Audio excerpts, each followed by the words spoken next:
што се провлекуваат по керамидите во жолти ленти, а ти купуваш простор погоден за излишни работи. Јас ги продавам сите вечери со пријателите, нивните звонки гласови, ти купуваш доволно квадрати да можеш да ја сместиш модерно дизајнираната италијанска кујна. Јас продавам поглед на виолетови ридови и 30 години сончеви изгреви помножени со 365 дена во годината, не сметајќи ги престапните, а ти купуваш прозорец свртен кон исто.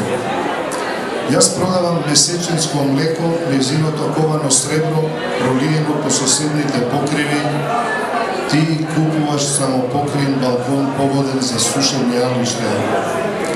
За спалната соба нема да зборувам од пристојност, а може лесно да предпоставам ти што ви купили.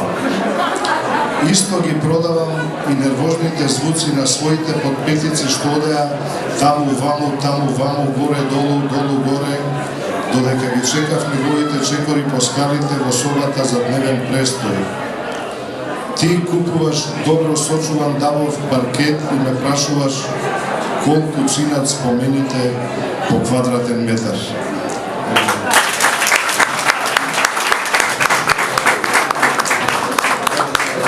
И навистина е убаво ова заедничко читање на поезија, ама дојдовме до последниот преридувач. Го поканувам за крај да уживаме во читањето на Ѓоко Здравевски, кој што е омилен поет на сите генерации.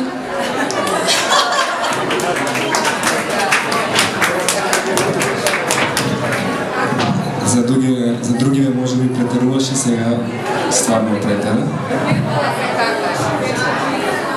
Окей.